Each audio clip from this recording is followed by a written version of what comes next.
Hello friends, আসসালামু আলাইকুম, welcome back to my channel. তো আজকে নিয়ে আসলাম চিটাগাংয়ের বিয়ে। চিটাগাংয়ের বিয়েতে কী খেলাম, কী করলাম, এবং চিটাগাংয়ের বিয়েতে বিয়ে কেমন হয় সেটাই আপনাদের মাঝে তুলে ধরবো। অনেক দিন ভিডিও ছাড়া হয়নি, তার কারণ হচ্ছে অনেক ঝড়ঝাপটা জীবনের মধ্যে বয়ে গেল, অনেক সমস্যা হয়ে গেল। তো এই সমস্যাগুলো পার হয়ে আবার নতুন করে উঠে দাঁড়ালাম। তো ভাবলাম না, এভাবে হয় না, আসলে ভিডিওগুলো আমার ছাড়তেই হবে, কারণ আমার আপনারা যারা আছেন তারা অনেকে কমেন্ট করছেন আপু ভিডিও ছাড়ছেন না কেন। তো যারা পরিচিত আছে তারাও দেখা হলে বলতেছে আপু আপনার নতুন ভিডিও পাচ্ছি না কেন। তো এগুলো আমার অনেক আগের ভিডিও, এডিট করা হয়নি, করার জন্য আবার নতুন করে এডিট করে এই আপনাদের কাছে ছাড়লাম আর কি। তো এইখানে চলে আসলাম। তো একটা মজার বিষয় হচ্ছে আঙ্কেল আমাদের আমরা দুপুরে এসে আমরা খাবার খেয়ে গিয়েছিলাম, দুপুরের খাবারটা এখানে খেয়ে গিয়েছিলাম। তখন কোনো কিছুই রেডি করা হয়নি, তখনকার লুক একটা রকম ছিল, এখনকার লুক আরেক রকম। তো দেখে আর কি টোটালি ডিফারেন্ট লাগছিল। তো এই যে চলে আসছি, এই যে হচ্ছে আমাদের বিউটিফুল ব্রাইড। তো মেয়েও ব্রাইড যে সে আমাদের আর কি ছোট বোনের মতো আর কি। তো ওদের সাথে অনেক ভালো সম্পর্ক, বিজনেসের কাজে আর কি আমাদের আঙ্কেল আন্টিদের সাথে পরিচিত। তো সেইখান থেকে দাওয়াত পেয়ে সেখানেই আসলাম। তো দাওয়াত যেহেতু খেতে এসেছি, তো খাওয়াটাই হচ্ছে আসল। খাওয়া নিয়ে অনেক চিন্তা ছিলাম যে চিটাগাংয়ের খাওয়ান দাওয়ান নাকি খুব বেশি একটা ভালো হয় না।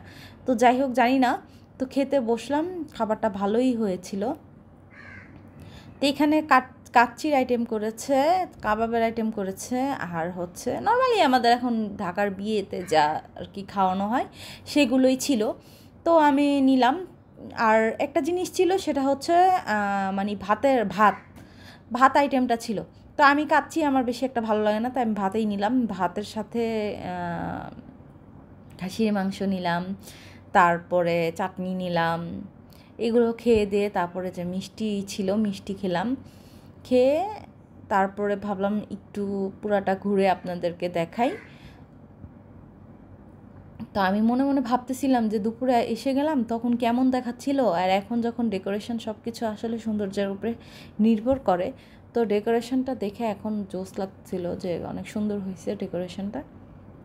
তো সামনে এগোতে এগোতে চিন্তা করতেছিলাম যে বর আসে না কেন। তো বরও চলে আসছে। তো বরের ইয়েটা এই যে দেখাচ্ছি, এই যে গেট ধরেছে, বর চলে আসছে, বড় ডক্টর, বউ ডক্টর। বাহ, খুব ভালো না কম্বিনেশন। তো এই যে এখান থেকে বরের টাকা টোকা লেনদেন ক্লিয়ার করলো। ক্লিয়ার করার পরে তারপর বর এন্ট্রি নিল।